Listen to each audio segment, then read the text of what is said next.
Hi, I'm Brian Burnson with Plum Fabulous Foods, and today I want to show you how easy it is to save your own seeds from your tomatoes. So my son and I have recently gotten into seed saving, and we've been reading a great book. It's called Seed to Seed by Suzanne Ashworth, and it tells you how to collect the seeds from all the different kinds of plants that we grow in our garden. So I thought that tomato seeds were just a matter of pulling them out of the tomato and putting them on a plate and letting them dry. But what I actually learned in reading the book is that there is a protective substance on the outside of the tomato seed that keeps it from germinating while it's in the tomato. Now you see this sometimes when you open up, like the other day I opened a spaghetti squash and the seeds inside of it had already started to germinate and they were actually baby sprouts. I've seen that also in peppers and some other different kinds of vegetables. And so tomatoes have this gelatinous substance that covers the outside of the seed to keep it from sprouting inside of the tomato. Now in nature, when a tomato falls off the plant, it falls to the ground where it begins to rot and that substance breaks down and comes off, and then the seed is able to sprout when the conditions are right. So we want to mimic that process when we're saving our seeds from our tomatoes.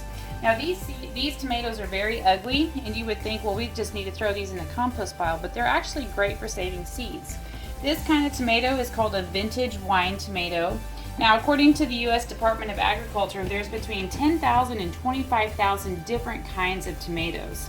And so when you're saving your seed, be sure to know which variety of tomato that you have so that you can perpetuate it in the future by knowing that you have the right cultivar.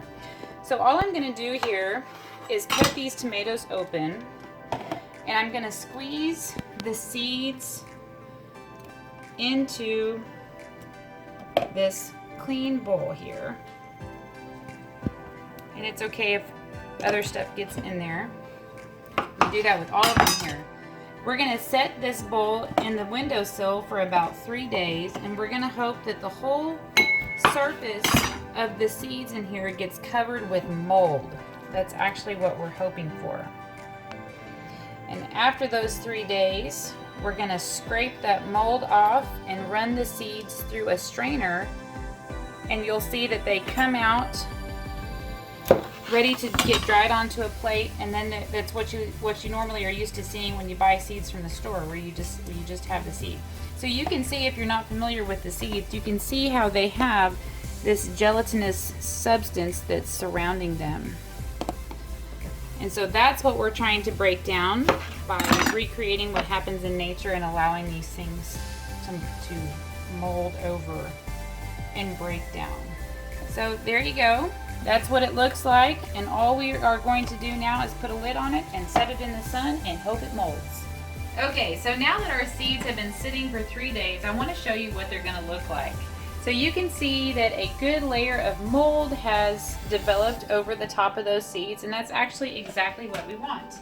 Now all we have to do, oh, and the smell is terrible, so you may want to do this outside. Now we're just going to turn some water on, and we're going to rinse all these seeds through our strainer.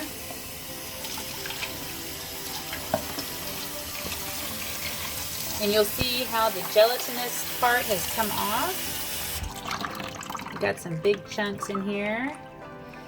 So we're going to pull those off. So you'll want to go ahead and pull out any big chunks that are left in there. Okay, now I've got my seeds. You can see that they're all cleaned out. And I'm just going to shake them onto a plate. Now it's important not to put them onto a paper towel. If you dry them on a paper towel, it's going to be almost impossible to get the little fibers of the paper towels off the seeds once they're dry. So I'm just going to spread them out like this. I'm going to put a piece of tape on there identifying which variety of tomato this is, and I'm going to let these dry for about a week or two before I go ahead and bag them and put them in my freezer. Now I don't want to set these in direct sunlight while they're drying, so I'm just going to find a nice dry place. I really like to put stuff that's drying like on top of my dryer, because it's good dry heat in there and it'll help thoroughly dry it out.